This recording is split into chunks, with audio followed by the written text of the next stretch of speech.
ಎಲ್ರಿಗೂ ನಮಸ್ಕಾರ.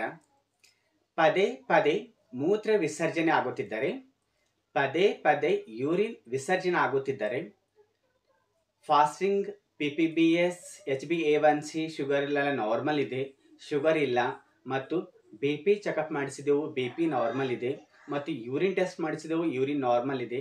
ಆದ್ರೂ ಕೂಡ ನಮಗೆ ಪದೇ ಪದೇ ಯೂರಿನ್ ವಿಸರ್ಜನೆ ಆಗುತ್ತಿದೆ ಅಂತಂದಾಗ ಅಂಥ ಸಂದರ್ಭದಲ್ಲಿ ನಾವು ದಾಲ್ಚಿನ್ನಿಯ ಚೂರ್ಣ 1 ಚಮಚ, ದಾಲ್ಚಿನ್ನಿಯ ಪೌಡರ್ 1 ಚಮಚ ಮತ್ತು ಶುದ್ಧವಾದ ಜೇನುತುಪ್ಪ 1 ಚಮಚ, ಇವೆರಡನ್ನು ಕೂಡ ಚೆನ್ನಾಗಿ ಮಿಶ್ರಣ ಮಾಡಿ ಮುಂಜಾನೆ ಹಾಗೂ ಸಾಯಂಕಾಲ ಊಟದ ನಂತರ ನೀವು ಸೇವಿಸ್ತಾ ಬಂದಲ್ಲಿ ನಿಮಗೆ 5 to 7 ಡೇಸ್ ಸೇವಿಸ್ತಾ ಬಂದಲ್ಲಿ ನಿಮ್ಮ ಪದೇ ಪದೇ ಮೂತ್ರ ವಿಸರ್ಜನೆ ಕಡಿಮೆ ಆಗುತ್ತದೆ.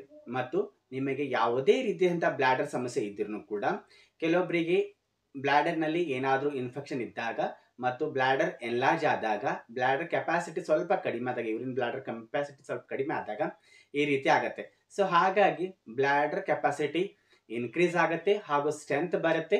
ನಿಮಗೆ ಪದೇ ಪದೇ ಯೂರಿನನ್ನು ಕಡಿಮೆ ಆಗುತ್ತೆ, ನಿಮಗೆ ನಾರ್ಮಲ್ ಯೂರಿನನ್ನು ಆಗುತ್ತೆ.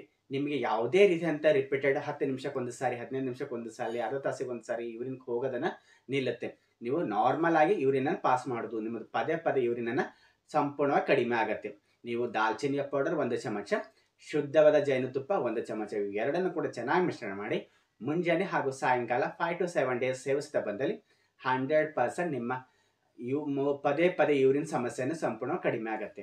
ಈ ಹೆಲ್ತ್ ಟಿಪ್ಸ್ ನಿಮಗೆ ಇಷ್ಟವಾದಲ್ಲಿ ಈ ವಿಡಿಯೋನ ಶೇರ್ ಮಾಡಿ ಹಾಗೂ ಕಮೆಂಟ್ ಮಾಡಿ, ಹಾಗೂ ನಿಮಗೆ ಎಷ್ಟು ಸಾಧ್ಯನೋ ಅಷ್ಟು ನಿಮ್ಮ ಫ್ರೆಂಡ್ ಸರ್ಕಲ್ ಎಲ್ಲರಿಗೂ ಈ ವಿಡಿಯೋನ ಶೇರ್ ಮಾಡಿ. ಧನ್ಯವಾದಗಳು.